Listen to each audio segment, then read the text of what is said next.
What's up, YouTube? It's Jeff Tuffner here on the Glorious Podcast with my Monday Night Raw review for the October 9th edition. And somebody tell me how the Cruiserweights have main evented Raw for the last 3 weeks. Honestly, I would have never thought this would happen.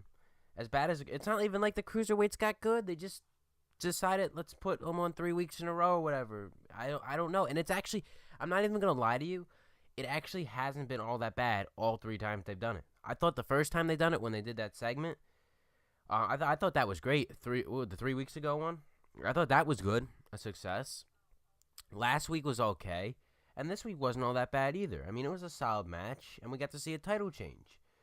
I mean, it's not the best, but I mean, then again, I don't know. I was just reading this article too during Raw saying how the reason being that WWE's doing all this stuff, the more important stuff.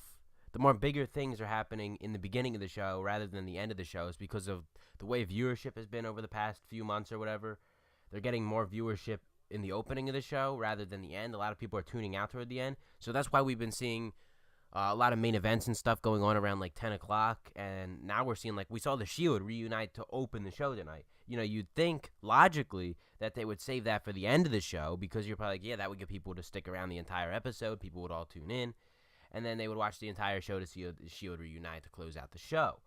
That's what I thought, but then again, I guess not. I guess everything's going to happen kind of in the first few hours of the show, and then the third hour is going to kind of be more of the other stuff, the less important stuff on the show, because I guess that's the new strategy. I don't know if they're going to run with this for a while, but I don't know. I don't know if I care for it. It's okay, I guess. I mean, like I said, I'm still going to watch the entire show. It's not like, I'm just going to tune out in the last hour or whatever. But anyway, Raw overall tonight wasn't the best. It was okay. I'm not gonna lie, I liked some of it more than usual. 6 out of 10 is what I'm thinking right now for Raw. I thought it was weird. It was a weird night. Coming off the heels of last night. Last night was amazing, as we all know. Hell in a Cell, the pay-per-view. I loved last night, so you know what I mean. Raw was okay. We got to see the Sheild reunite. All right. I think the Sheild reuniting is going to temporarily save Raw. It's not gonna save them permanently. It's not gonna be like, the biggest thing to happen. It's gonna save Raw months down the road from now. I think for at least the next few months, the Sheild reuniting will really help out Monday Night Raw. It will really help ratings out, and I'll give it to WWE. It's a good strategy to do it. It's a good strategy to put the Sheild back together, and they know that it's gonna draw people to watch the show. It's going to draw people to come out to the shows, get, ticket sales go up, viewership goes up. I'll give it to them. It's a good strategy, and it's going to work. I know that.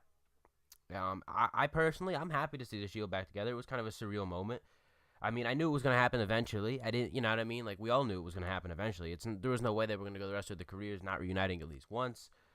We saw them do that reunite. They reunited last year. It was at Survivor Series, I think it was. One night only thing. But it appears they're going to be back together for at least a little bit here. And then they ended up announcing the Sheild will take on The Miz, Cesaro, Sheamus, and then they ended up adding Braun Strowman to it. So a handicap match, a TLC match at the TLC pay-per-view. Now, I don't know how they do a TLC match when there's no title on the line, because wouldn't there usually be titles hanging above? I don't know. I mean, Seth Rollins and Dean Ambrose are the tag champs still, I think. I don't know what they're doing. As Kurt Angle said, TLC match. So we'll see how it works out. But that's the match announced. They added Braun Strowman to it. I guess they had nothing else for Braun Strowman, so they might as well just throw him into that match along with The Miz, Sheamus, and Cesaro. So that will probably be the main event of the TLC pay-per-view. We learned a lot about the TLC pay-per-view tonight. A lot of other matches were announced. We found out who Asuka is going to be facing in her main roster debut. She will take on Emma. I'm not surprised for this. I knew it wasn't going to be Sasha. I knew it wasn't going to be Bayley. It was either going to be Dana Brooke, Alicia Fox, or Emma. They weren't going to give us Sasha versus Asuka or Bayley versus Asuka TLC. Both those matches could be WrestleMania caliber matches, so I didn't see them giving away that yet. Asuka's obviously going to win. I mean, it would be the stupidest decision in the world to have Emma defeat Asuka at TLC. Can you imagine if that actually happened? I might just not watch WWE for the rest of the year if they have Emma defeat Asuka at TLC. That would be the word. Talk about ruining Asuka on the main roster. But there's probably no chance in hell that's going to happen. But, they're probably going to screw up Asuka on the main roster, and I'm not looking forward to seeing that. Hopefully they don't. Hopefully Asuka on the main roster is as good as she was in NXT, because she was amazing in NXT. You know what I mean? Undefeated. So hopefully they don't, Vince doesn't destroy Raw up here on Monday Night Raw because everybody gets destroyed when they come to the main roster. It's no secret at this point. But Emma will face Asuka at TLC. Bray Wyatt versus Finn Balor. I don't know if they've actually confirmed a match, but that's probably going to happen. That segment was just weird. I don't know what was going on there. I mean, I told you I did a video last week. The article came out saying that Sister Abigail is supposedly going to be Bray Wyatt himself, and it indeed was. So I guess Bray Wyatt's is going to have an alter ego, just like Finn Balor has the alter ego with the Demon. And we're going to get them taking on each other at the TLC pay-per-view. Big deal.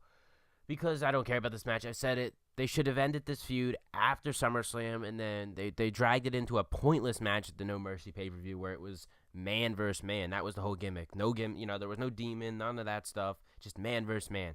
That was an exciting gimmick. Everybody wanted to watch that match. That's how you draw viewership to the show. So that didn't work out at all. I had zero interest in that, and I still don't really have interest in it. I thought maybe if they actually brought in a legitimate Sister Abigail and not just made Bray Wyatt Sister Abigail, I might have more interest in it. But I don't know. I mean, I'm not gonna lie, I gained a little bit more interest in this feud after what I saw tonight, but it just still doesn't really. It's not that. It's not there. It's just it's missing something. I don't know what that thing is, but it's missing something. I can tell you that. They announced Roman Reigns is going to take on Braun Strowman next week in a steel cage. We have a steel cage match practically every other week anymore. It's just not even exciting. It's not even exciting when we get a steel cage match anymore because we've had at least 10 steel cage matches this year on Monday Night Raw. I mean, we just had one a few weeks back, at least a month ago it was or something. I mean, it takes away from the excitement when you just run the same match every, month on Raw. I mean, I swear there's a steel cage match just about every month. I'm sure it will be an exciting match. Roman Reigns versus Braun Strowman should be a good match. I mean, the cage is probably coming down again or something, like we've seen that 1,000 times this year too. But I mean, that should be a good match. But still, I mean, you just they're really killing it with the steel cage thing. I mean, I don't know.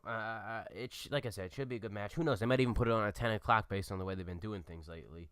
They'll put that on at 10 o'clock, and they'll put the cruiserweights on in the main event again next week. Oh God. What else happened on Raw? The Shield. I was hoping for the Shield to come out there at the end. I was really hoping for the Shield just to come out there at the end and destroy the entire cruiserweight division. Based on the way the show was going, they made their appearance in the beginning, and then they made another appearance, put Braun Strowman through the announce table. That was amazing.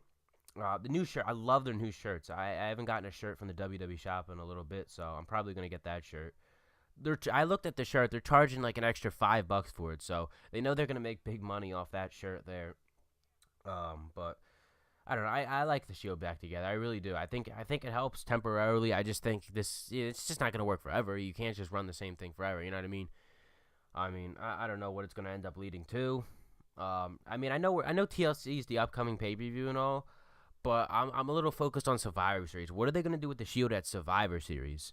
That just popped into my mind for some reason during Raw. I don't know why. But I mean, I'm really curious to see what the Shield does at Survivor Series. Do they all just maybe do separate matches or whatever? I mean, just in general, what is Survivor Series going to be like this year? Because last year we all knew it was the Raw versus SmackDown thing, but what is it going to be like this year? Are we doing that again, or are we just going to have a regular pay-per-view kind of thing? I don't know. I mean, I personally would like to see the whole, Raw versus SmackDown thing again this year. Maybe not as much, maybe a little more other stuff happening too, but I don't know. I kind of liked it last year. I thought it was somewhat interesting. So it will be really interesting to see what happens following TLC, but we still got TLC on the horizon within like 2 weeks, I think it is. So it's shaping up to be about about an average card. Nothing spectacular happening. No dream matches or whatever. I mean, yeah, we get to see Asuka debut on the main roster. We get to see the Shield reunite. I mean, it is TLC too. You get to see the TLC matches and stuff. So that's just like Hell in a Cell, where you got to see the Hell in a Cell matches. Adds that extra thing to it or whatever. It's just not just regular matches after matches. It's kind of like No Mercy was. So that helps with the pay-per-view. Mickie James versus Alexa Bliss. I kind of like this.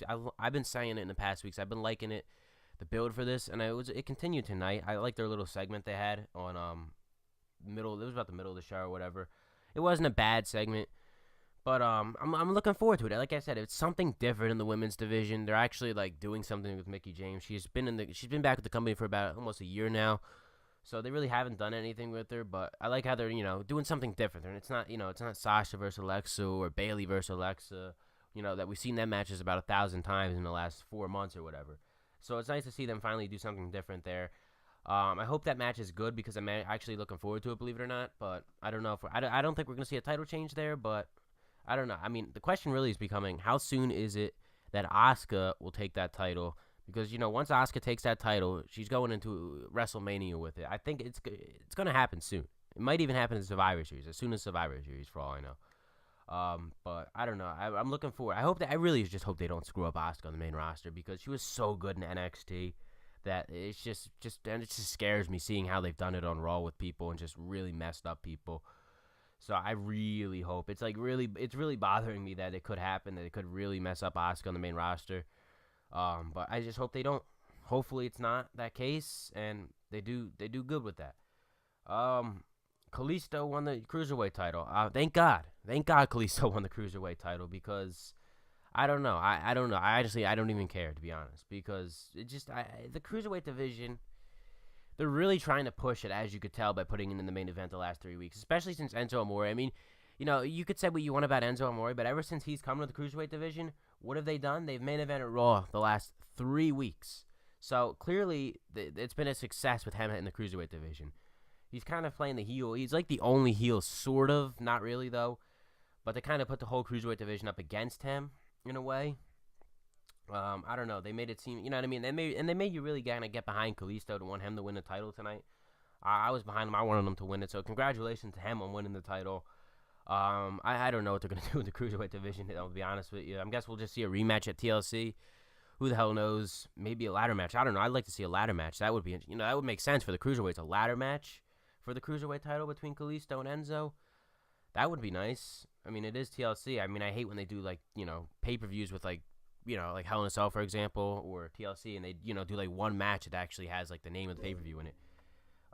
That was the case with Extreme Rules earlier this year. There was, like, one Extreme Rules match at the entire pay-per-view. Everything else was just basic one-on-one matches. That was, like, one of the worst pay-per-views of the year. What else happened on Raw? Cruiserweights. There was 2 Cruiserweight matches tonight.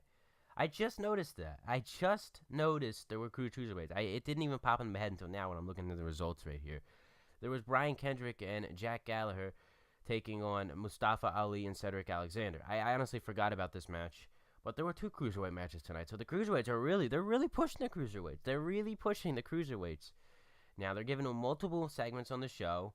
To be honest with I honestly did not. When did Jack Gallagher go heel? I don't remember him going heel. This stuff must happen on 205 Live because I was confused as all hell. I'm like, wait, when did he go heel? Why is he teaming with Brian Kendrick? The last thing I remember is him and Brian Kendrick were feuding on like 205 Live or whatever, and now they're teaming together and he's heel all of a sudden. I must have missed something. I clearly missed something here because I don't watch 205 Live. I forget. Maybe I should go back and watch it or whatever. It's like 45 minutes or whatever. I'm not up for watching it live after SmackDown, but maybe on like Wednesday or whatever, when I get some free time or whatever, I should go watch it or something because I guess I'm missing something here. But I don't know. It just doesn't seem worth the watch though, The Sheild reunited. Braun Strowman defeated Matt Hardy. I really thought that Braun Strowman defeating Matt Hardy could lead to maybe Matt Hardy going broke, and a lot of people were saying that on Twitter. I guess not though. I don't know what they're doing with Matt Hardy. Braun Strowman took Matt Hardy backstage or whatever, and that was that. He won the match. I honestly thought Matt Hardy might even win this match too, believe it or not. He hit the twist of fate. I really thought, like, oh, this is going to be it. And then Braun Strowman kicks out, not even a 1 count. So, I don't know. Matt Hardy, it's going to be really interesting to watch what they do with Matt Hardy over the next, 6-7 months while Jeff Hardy's out. Is he going to go broken? They've been teasing the broken gimmick so hard ever since the Hardys have come back to the WWE. From the second they appeared at WrestleMania to now, as recent as tonight on Raw, they consistently just tease it every week. But have we ever going to get it? It's the question. Are we ever going to get the broken gimmick in WWE? I don't know. I hope we do because I don't know if they're just going to play Matt Hardy as just regular old Matt Hardy over the next 6 months or whatever until Jeff Hardy gets back. I really think they should take advantage of this and make him go broken or whatever. Do something. Put him in a storyline. make more people interested. I said this last week in my Raw review. More people are going to want to watch if Matt Hardy goes broken. Once again, it would draw more viewership. WWE's all about wanting to get the ratings up, get the ticket sales back up and all. Well, that's one thing that would help right there. Make Matt Hardy go broken. People want to see that. Elias defeats Apollo Crews. Nothing special there. Jason Jordan defeats Carl Anderson. That was like the first match of the show or whatever. That was nothing special there. Jason Jordan actually got somewhat of a reaction tonight, believe it or not. I don't know. I thought the Indianapolis crowd was kind of cheering everyone tonight, to be honest. I don't know why, but it sounded like they were just kind of like cheering everyone, like, yeah, whatever, we're happy to be here, kind of thing. But he got a bit of a reaction actually after he won the match, which was surprising because it's like, he's never gotten one before. You know what I mean? So I don't know. I mean, that was probably just a one-time thing. He'll probably go back to getting the old no reaction next week again. The Sheild, I thought the Sheild were the highlight of the show. You take away the Sheild from not reuniting, say the Sheild reuniting thing never happened, and it was just, it never happened. Raw would probably be one of the badder episodes of Raw. I'd probably be trashing Raw right now if the Sheild had never reunited on this episode. That really just saved the show, really. I mean, there were like I said, there were a few other small things I liked about it, but the Sheild killed it tonight, guys. I think it's mind-blowing that the Sheild debuted in Indianapolis. They broke up. Seth Rollins turned on the Sheild in Indianapolis, and then they reunited in Indianapolis. It's crazy how it all happened in the same arena, the same city. Like, it's like WWE set this up. It's like they knew they were going to be in Indianapolis for this show, and they were like, this is when it's going to happen. We have it all planned out. We'll have them reunite at this show. It's like, there's no way this happened all unintentionally or whatever, and it just, by coincidence, they happen to be in the same city all three times. That's really about it for Raw, though, guys. Kind of a shorter review here. Oh, maybe not, actually. It's been 16, 17 minutes right now. I don't know. Raw was okay. It was okay. Like I said, 6 out of 10 in the beginning. I don't know, maybe 5 out of 10. I mean, rethink it. Kind of going through it, kind of looking at it, realizing, you know what, maybe other than the Sheild, there's nothing really that special that happened tonight. So, I mean, I don't know. Maybe I'll just stick with 6 out of 10. I'll be nice.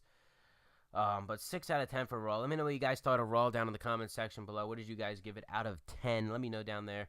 Go follow me all over social media. The links will be listed in the description. As always, leave a like, subscribe, and I will see you tomorrow with my SmackDown Live review right here on the Glorious Podcast.